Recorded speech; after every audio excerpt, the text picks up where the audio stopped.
Welcome to Pure Mind Magic, the show to evolve your mind. Our mind is the most powerful thing we have, but no one teaches us how to use it. When we find out how, we're ready to create magic in life and in business. Learn real mindset secrets from brilliant minds around the world to change your mindset and income level forever. With every decision you make, you create your future. What is your next move? Now, welcome your host, international magician, speaker, and podcast performance consultant, Jennifer S. Royal. Hi, this is Jennifer, and welcome to another episode at the Pure Mind Magic podcast. Today is all about how you can stop binge eating with my guest, Glenn Livingston.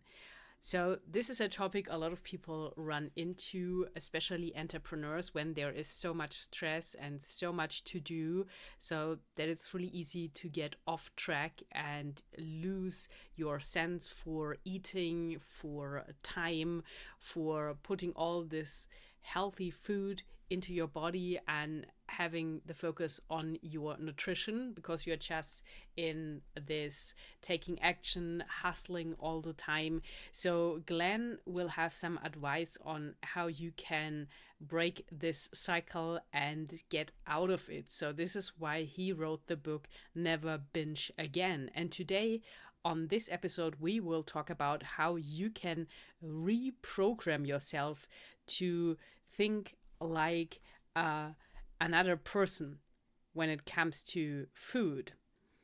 And he says that most of the time we are approaching things just with the wrong mindset. And obviously there is a pattern to how we eat, and also a pattern that we can change.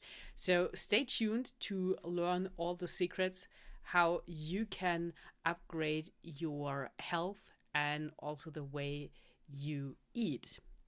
Before we start the show, as always, if you're interested, you can grab your personal podcast listening journal to take all notes and everything you want to look up from listening, not only to my podcast, but to many podcasts that are out there.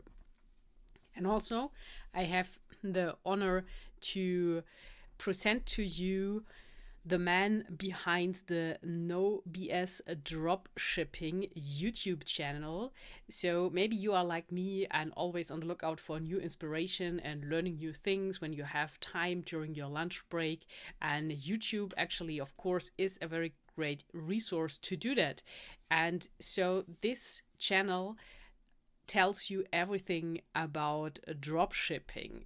The No BS Dropshipping channel on YouTube is the biggest source for dropshipping training online. They have more than 1,380 videos online already. So I will leave a link in the show notes and you can check that out when this is something you are interested in and you are thinking about getting into dropshipping or you are already in. So a great episode here. You can learn how to improve your health and your eating habits, and also, of course, how to improve your business or start a new business online that you can operate from anywhere in the world, no matter where you are. So that's all, and we are cleared to start right now. Lean back and enjoy this episode. Hi, Glenn. Welcome to Pure Mind Magic. Well, hello, Victoria. It's a delight to be here. I've been looking forward to it all week. Perfect. That sounds really magical, and I'm sure we will together create a very special and high valuable episode today, because we are talking on how to change like your eating patterns. But Glenn, you are the expert. You can explain it best. That's probably true. That's probably true. What I'd like people to know, first and foremost, if that's okay, is that I'm not just an expert on eating disorders. I had a very serious problem myself, and I spent 30 years trying to solve it. I sometime around 16, 17 years old, I figured out that because I'm 6'4" and fairly muscular, that if I worked out for 3 hours a day, that I could that I could eat whatever I wanted to. 6,000, 7,000 calories, no problem. Whole pizza, box of donuts, box of muffins, didn't matter. And I was thin. I stayed thin. But as I got a little older and I got to graduate school and I had patients and I was married and I was commuting 2 hours each way, I just couldn't keep it up. I just couldn't do it. And I had maybe a half an hour 3 times a week to work out. And I got fatter and fatter and fatter because I couldn't stop eating. I found that once you started eating these foods, they really had a life of their own. And worse yet, being a psychologist has always been the most important thing to me in my life. I was raised in a family of therapists.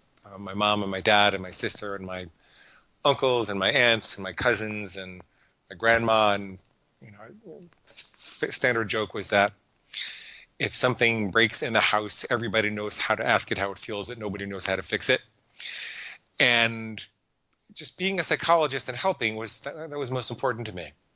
But when I was sitting with these suicidal patients or with clients who just recovered from an affair, I couldn't be 100% present. Being a good doctor, it's really not an intellectual endeavor. You don't just figure people out like a puzzle and tell them where the pieces fit.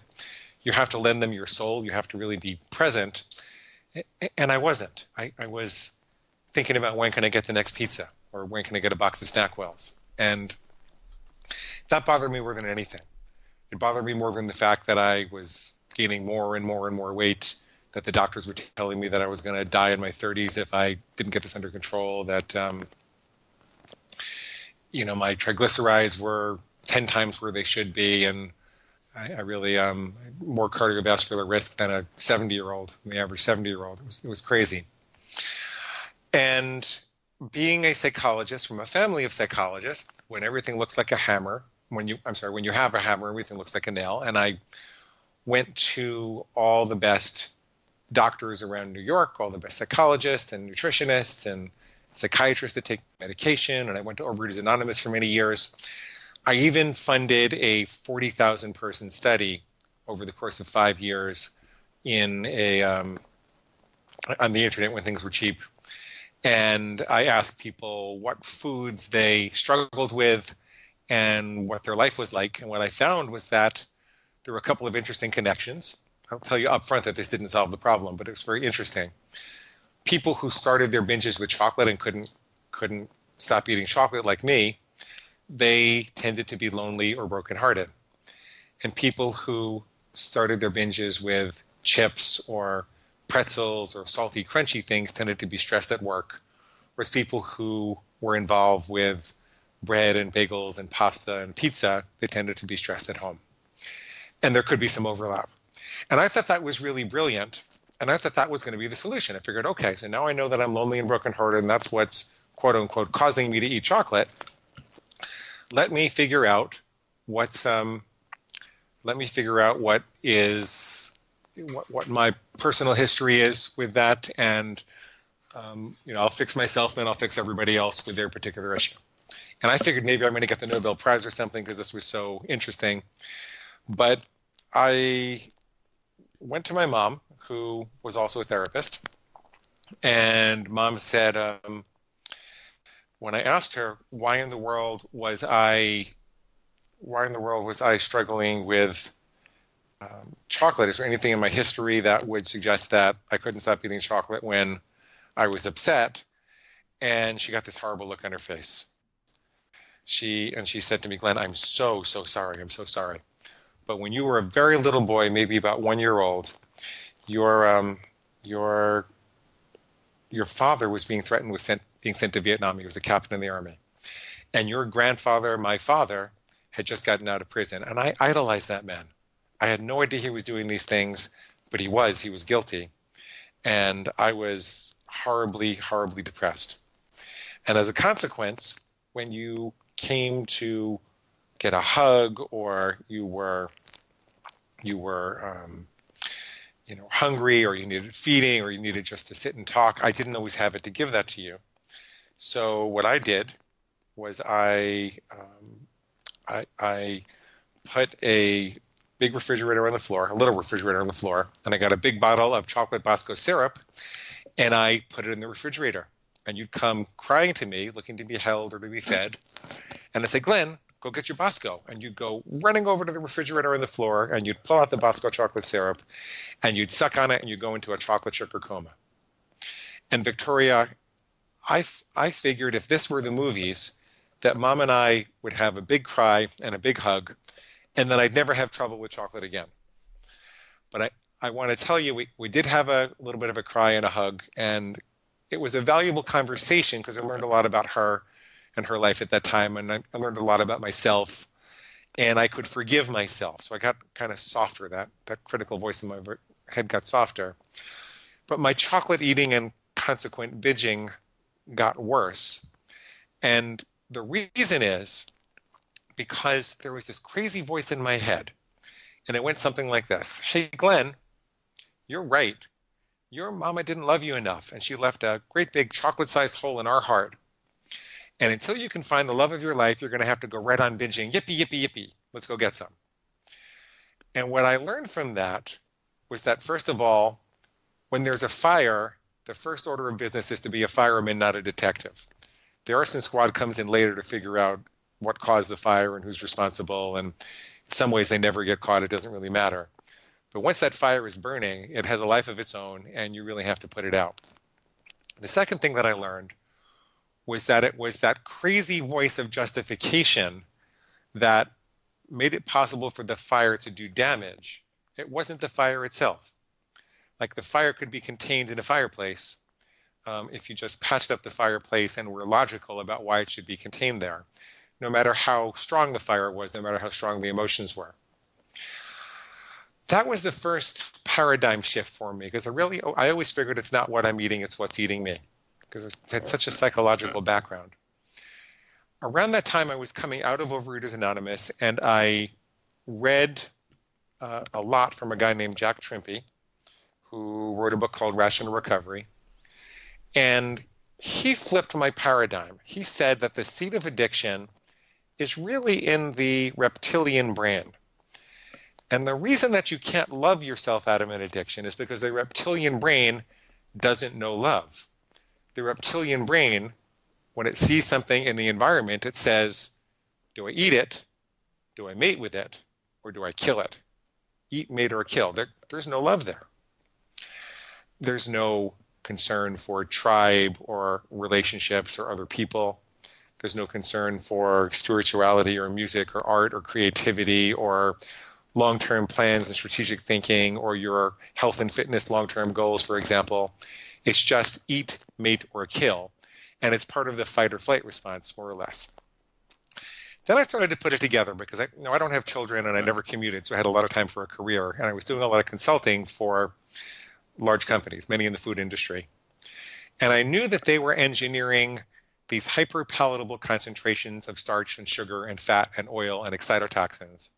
And there were billions of dollars going into pressing our bliss points without giving us the nutrition that we needed to feel satisfied. I actually remember a VP at a major food bar manufacturer telling me that their biggest and most profitable insight was when they decided to take the nutrition out of the bar. They took the vitamins out of the bar because it was making them taste worse and it was expensive.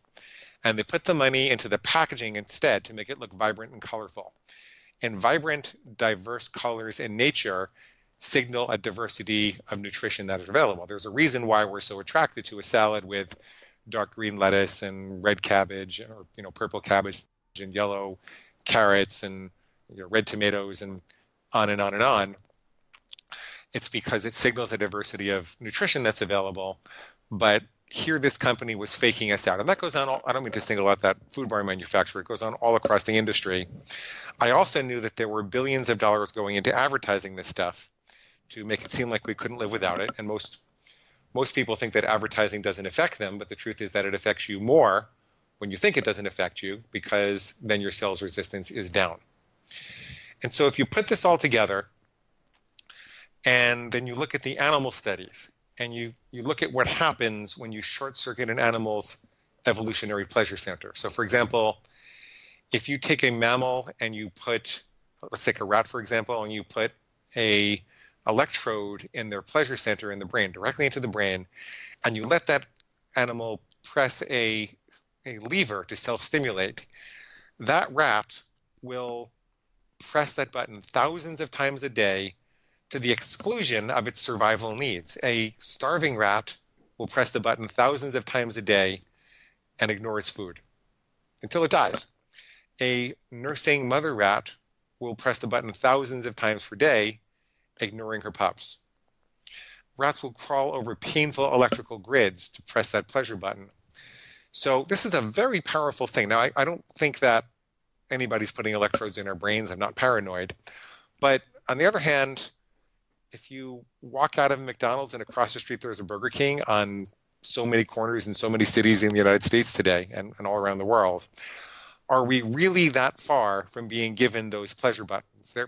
There was no cheeseburger on the Savannah. We didn't have chocolate bars and pizza and pasta and chips and all these things that people, get addicted to and wind up looking for love at the bottom of a bag or a box or a container. We didn't have all those things when we were evolving in the tropics, and they are manipulating our evolutionary buttons such that we think that we need them to survive. I think that we are being given pleasure buttons, and you see a very similar response. How many people say, "Well, I just don't like fruit and vegetables anymore. I know you need to eat a lot of fruit and vegetables to lose weight, but I just don't like them." It's because our pleasure response and our survival response has been stolen by industry. That's what's happened. I see. So there was really a lot of information here already, Glenn. So to wrap it up again a little bit, it's really interesting what you mentioned, that there are even patterns behind people going for chocolate or chips, and that there are reasons why. And everyone knows that it's really easy to understand all that in the mind, but then it's really tough to implement it. And you have been the whole way yourself. So why do you think, Glenn, it is so difficult to know and understand that you have to eat healthy and also work out, but it is such a challenge to really do it and stick with it?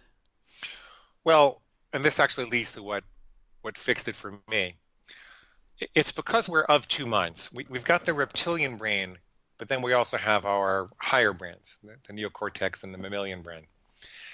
And everything that we think of as human inside of us, all of our goals and plans, all of our dreams, all of our relationships, our inner wounded child, whatever it is, it's all in the upper part of the brain. The reptilian brain generates survival impulses and biological urges in much the same way that your ovaries or your testicles or your bladder generate survival impulses. And those survival impulses are very strong. And, if you're on a highway and you don't go to the bathroom for 6 hours, they get stronger and stronger and stronger until you're forced to attend to it. And the problem is that when we set up these goals for ourselves, when we read a book over the weekend about the latest and greatest diet and we're really convinced that we want to do it, and then on Monday morning we're all gung-ho and we're being really good, but then Monday afternoon we're at Starbucks and there's a big hairy chocolate bar on the counter, and there's a little voice in our head that says, "Oh, you worked out hard enough, you deserve it," or "Just start tomorrow," or "Hey, chocolate comes from a cocoa bean which grows on a plant and therefore it's a vegetable." Whatever that little voice is saying, that is stimulated by the reptilian brain, which is, it's trying to take over. It's trying to take over like the fight or flight response takes over and tells you that this is an emergency. It's a matter of life or death. And so I can tell you what fixed it for me. And this is an embarrassing part because I'm a sophisticated psychologist and I've done millions of dollars of research for big companies and I've published all these articles. But I have to tell you, it took me 30 years of trying all these other things to try to fix it, and I couldn't. So when I tell you the solution, please just bear in mind that I know it sounds primitive, I know it sounds crude, but I think this is what it took to wake me up at that moment of impulse. So here's what I did. I decided that my reptilian brain, I was going to call it my inner pig. Now, I'm just talking about a concept. I'm really not talking about real pigs in the world. I think real pigs in the world are very sweet animals and they need our help. I'm talking about just delineating the urges that are generated by my lizard brain. I call that my inner pig. I decided I was going to make very clear and bright lines so I knew what healthy eating was and what it wasn't. So for example, since I had trouble with chocolate, I said, I'll only ever eat chocolate on the weekends again. I'll never eat it Monday through Friday. And I figured that's a really clear, bright line. Then if I heard my pig squealing for chocolate, I would say, I don't want chocolate, my pig does. Chocolate is pig slop. I don't listen to farm animals tell me what to do. And Victoria, that's it. That was the pivotal insight for me after 30 years that worked. What happened was it represented a real paradigm shift. Instead of trying to love myself then, I decided that this was a game of ruthless domination, very much the same way that an alpha wolf controls the pack. If there's another member of the pack, in this case it would be the lizard brain, the reptilian brain, challenging for leadership, the alpha wolf doesn't say, oh, what's the matter, baby? You need a hug. The alpha wolf says, get back in line or I'll kill you, right? That alpha wolf means business. It snarls and keeps the lesser wolf in line. That's how I recovered. I took the position of an alpha wolf with my lizard brain. I made it really clear when it was squealing. And it gave me those extra microseconds at the moment of impulse to remember who I was and jump back up into my upper brain and remember my goals and my dreams and why I was doing what I was doing. It started to take me out of the fight or flight response and it put me back in control. And it wasn't a miracle. It didn't cure me immediately, but what it did was it reversed the sense of powerlessness. I'd been taught to think of myself as powerless over these urges. I've been taught to think that I could never really quit. The best I could do was abstain one day at a time, and that I needed to have sponsors and I needed all this, help. Get help, get more help, get more help. But the truth was, it was kind of like I was in the Wizard of Oz and the power was inside me all the time. And I recognized that I could do this. I could make choices. And the more that I realized I could make choices, the more choices I made, the more rules that I made. I made some rules about what I'd always do. I made some rules about what I'd never do. I made some rules about what I'd do under certain conditions. And slowly but surely, I defined the discipline of eating for me in exactly the way that I wanted to do it. And I got better. I lost, I can measure about 60 pounds. I think it was probably about 80 pounds because I stopped weighing myself when I was too heavy. But I can measure about 60 pounds. My triglycerides came down to normal. My skin and my health improved dramatically. More importantly, I found that as I got really, really clear about all this, I stopped obsessing about food all the time. I wasn't always thinking, how much of this am I going to eat, and how am I going to make up for it, and when am I going to stop, and where am I going to get it, and how do I hide the evidence, and all that. I just found myself more present and mindful and happy, just happy about food and happy about my life. And it was all because I don't eat pig slop. I don't let farm animals tell me what to do. And I never thought I was going to publish this. I'd kept a journal for a lot of years as I was working it all out, me versus my pig. And I never thought I was going to publish it, but I wound up being a minor partner in a publishing company. And the CEO asked if I had a book. And I was getting divorced and I needed something to do. So I edited the journal into a book and I published it on a whim, thinking, okay, let's see what they can do with this. And it just took off. It became the #1 book on the Kindle free side for weight loss and weight management and eating disorders. And now there's 600,000 copies in distribution and 1,700 reviews, and it's pretty amazing. So that's my story. That's what happened.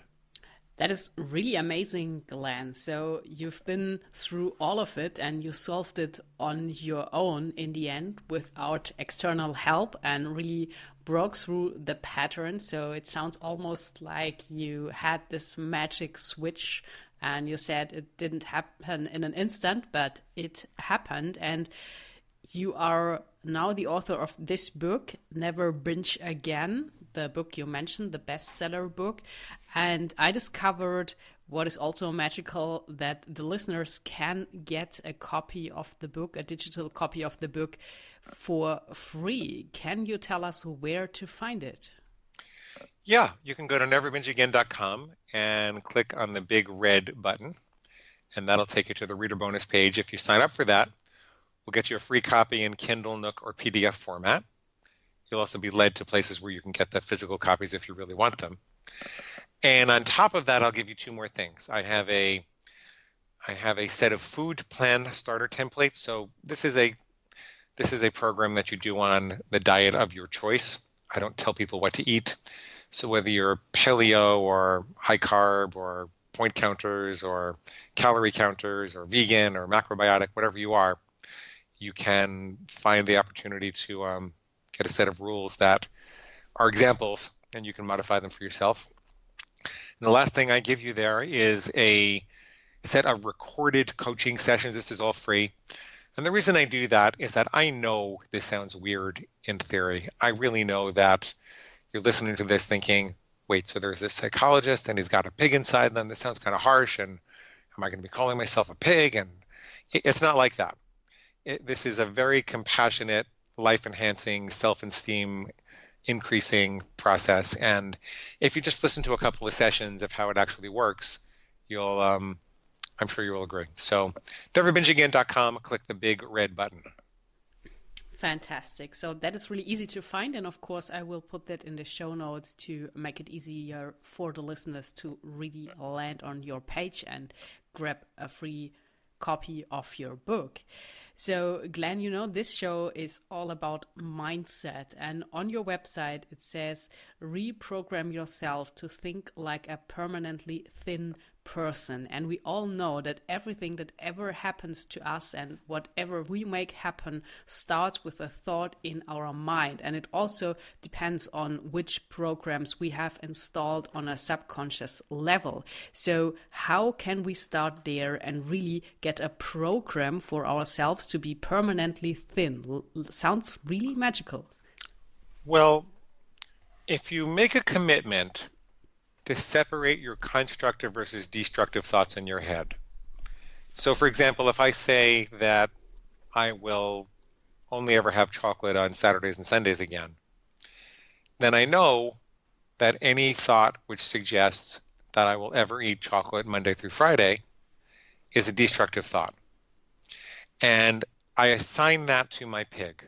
I assign that to the destructive part of myself because when I was of sound mind and had the time and energy and emotional fortitude to construct my plan, I decided that I was not going to have chocolate during the week. Therefore, any thought, feeling, impulse, or image that suggests that I should is a destructive thought, and I'm going to assign that to my pig. When you decide to purge your mind of destructive thoughts about food, and you decide that you're not going to act on those destructive thoughts, it's okay to recognize them and ignore them, but you're just not going to act on them, then you've installed a program in your head that's going to take hold and start working on all sorts of thoughts that you don't even know that you had and that you haven't even had yet, because now you have this algorithm in your mind that keeps them apart. And the longer they're apart, the more second nature it seems. It's kind of like, well, let's go back to the analogy using your bladder. At some point in your life, it wasn't second nature to you to only go pee in the toilet. At some point in your life, you just went in your diapers. Or at some point in your life, if nobody told you any better, or you weren't wearing a diaper, you'd be going in somebody's living room. But over time, a relatively short period of time, you went through some training, and you were acculturated and civilized by your parents, and you learned that you urinate in a toilet. That's what we do.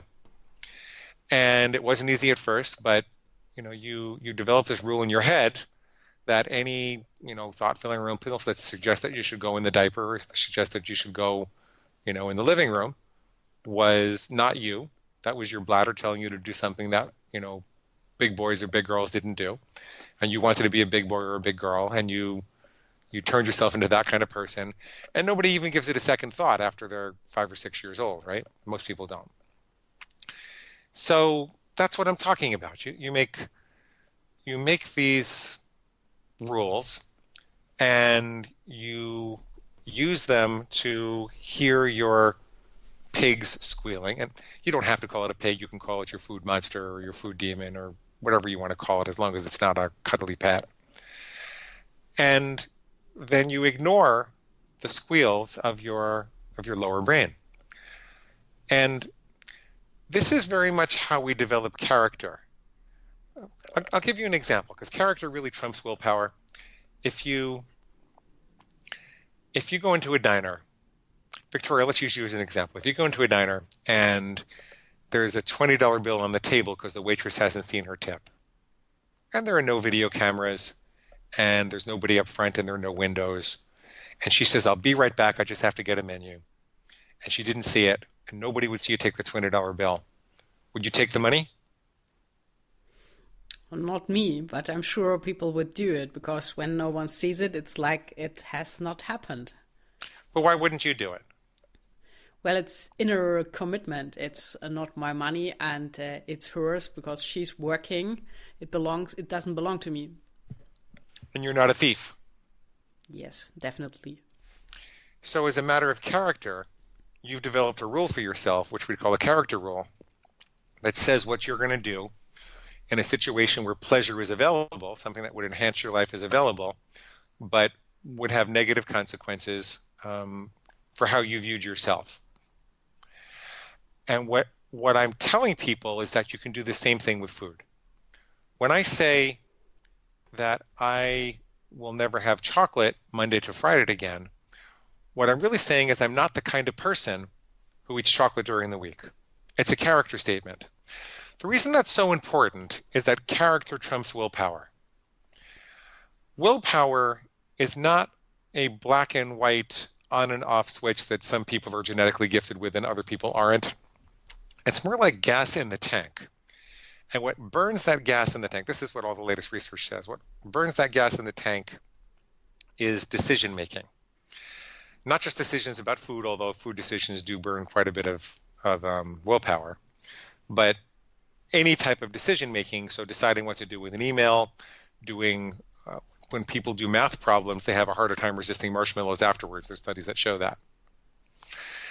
And what most people do in our societies, they run around trying to follow guidelines where they'll say, well, I'm going to eat well 90% of the time, but 10% of the time I'm going to indulge. So I avoid chocolate 90% of the time, I'm going to indulge 10%. And that might be a good North Star to shoot for. There's nothing wrong with that as a guideline, except that it requires that every time we're in front of a chocolate bar, we have to make another decision. Is this part of the 90% or is this part of the 10%?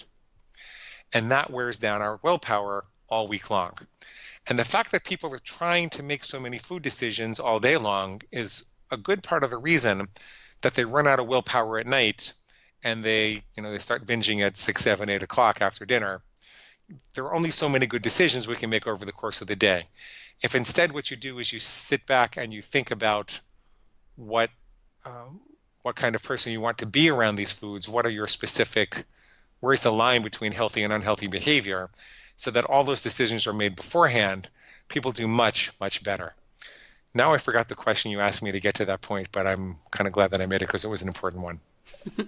Yeah, definitely. And I think this is really a smart approach on how you can do it and kind of trick yourself into a better behavior when it comes to food. So, Glenn, we mentioned your book, and there's also the opportunity for people who would really like to solve that and dive deeper into all the patterns and triggers what make them behave in a certain way. So you offer also a group coaching, and it is even possible for those who are really interested in the health industry to become a coach. Can you give us some insights on that? Well, you'll learn all about that if you go get all the free stuff and consume that first. But if you're curious to learn more, you can learn about the group coaching option at neverbingeagaincoaching.com. That's neverbingeagaincoaching.com. And if you want to become a weight loss coach, you can go to becomeaweightlosscoach.com. So we've got really 3 areas. There is neverbingeagain.com, and that's where you get all the free stuff. Click the big red button. There is the group coaching area at neverbingeagaincoaching.com, and then there's the how to become a weight loss coach program where you can learn to administer this method to others at becomeaweightlosscoach.com.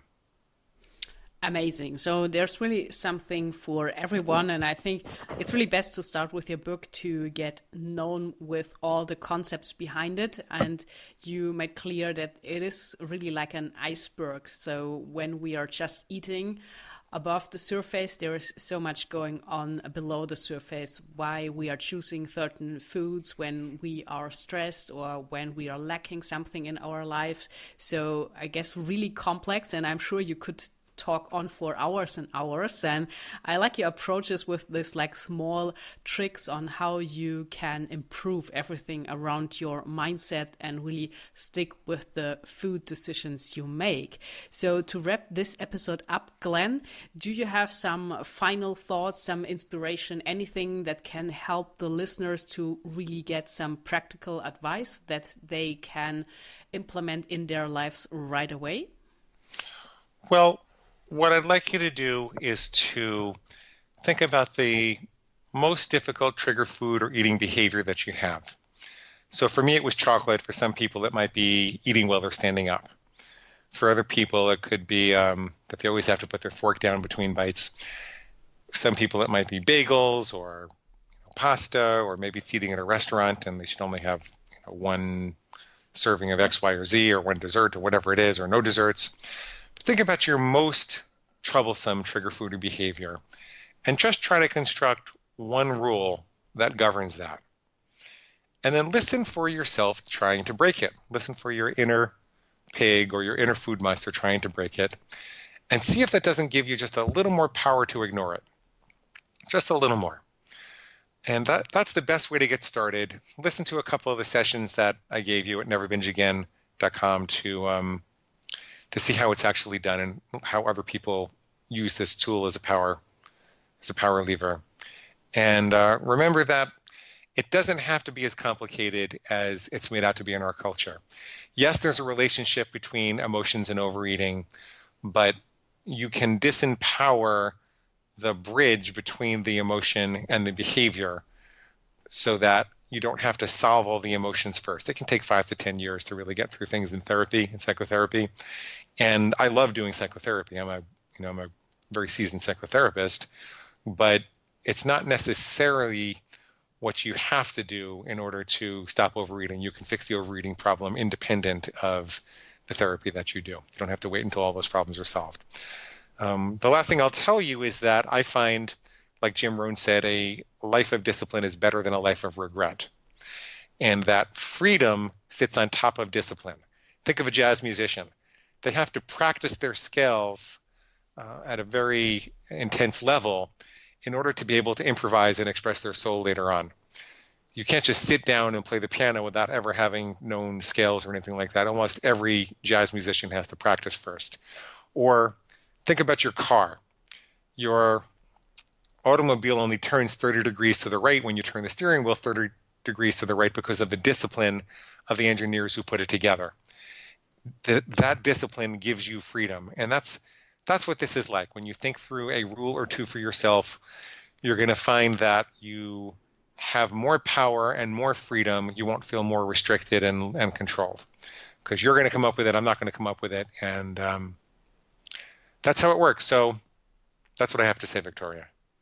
Perfect. Thank you so much, Glenn, for being my guest today on Pure Mind Magic. That was some really great information on everything around food. And I would recommend everyone checking out your book in the show notes. So let's stay in touch and maybe until next time. Very good. Very good. Thank you, dear. Ladies and gentlemen, thanks for tuning in today to my interview with Glenn Livingston. And in case you are confused about the name with Victoria and Jennifer, so if you not know, I changed it from my former artist's name of Victoria to my real name, that is Jennifer. So this is why it's now Jennifer S. Royal, but this was an older recording and that is why he refers to Victoria. But anyways, you are listening to the right show here. So make sure to check out all his information and also the book Never Binge Again. when you are interested in that. And as I mentioned, there's also the YouTube channel about dropshipping if you are interested in getting started in this business model that you can do from anywhere. That's all for today. When you like the episode, I'm always happy when you share it with someone else, and also you can comment it and of course subscribe to the show. So thanks for listening again, and talk to you soon. Until then, create some magic.